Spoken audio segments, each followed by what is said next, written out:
भीष्म पितामह के 5 चमत्कारी तीर। जब कुरुक्षेत्र में कौरवों और पांडवों के बीच युद्ध चल रहा था, पितामह भीष्म कौरवों की ओर से युद्ध लड़ रहे थे। लेकिन कौरवों के सबसे बड़े भाई दुर्योधन को लगता था कि भीष्म पितामह पांडवों को नुकसान नहीं पहुंचाना चाहते हैं। दुर्योधन का मानना था कि पितामह भीष्म बहुत ही शक्तिशाली है और पांडवों को मारना उनके लिए बहुत आसान है।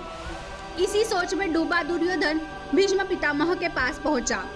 दुर्योधन ने पितामह से कहा कि आप पांडवों को मारना नहीं चाहते, इसीलिए आप किसी शक्तिशाली हथियार का इस्तेमाल नहीं कर रहे हैं। दुर्योधन की बात सुनकर भीष्म बोले, अगर तुम्हें ऐसा लगता है तो मैं कल ही पांचों पांडवों को मार गिराऊंगा। मेरे पास 5 चमत्कारी तीर है जिनका उपयोग मैं कल युद्ध में करूंगा। भीष्म पितामह की बात सुनकर दुर्योधन बोला, मुझे आप पर भरोसा नहीं है, इसीलिए आप ये 5 चमत्कारी तीर मुझे दे दीजिए, मैं इन्हें अपने कमरे में सुरक्षित रखूंगा। भीष्म ने वो 5 तीर दुर्योधन को दे दिए। दूसरी ओर श्री कृष्ण को इस बात का पता चल गया।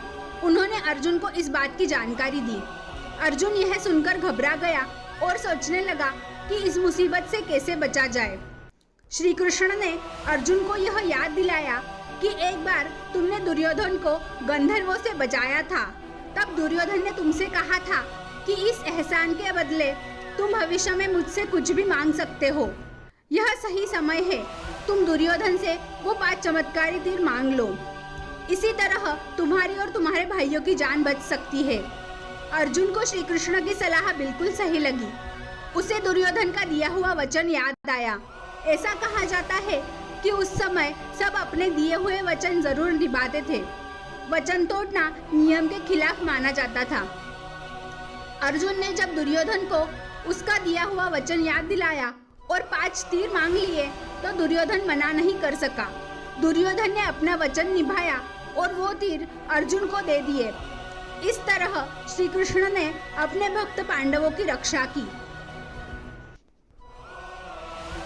चलिए साथियों, अपने इस प्यारे से सफर को फटाफट लाइक, शेयर और सब्सक्राइब कीजिए। Thank you.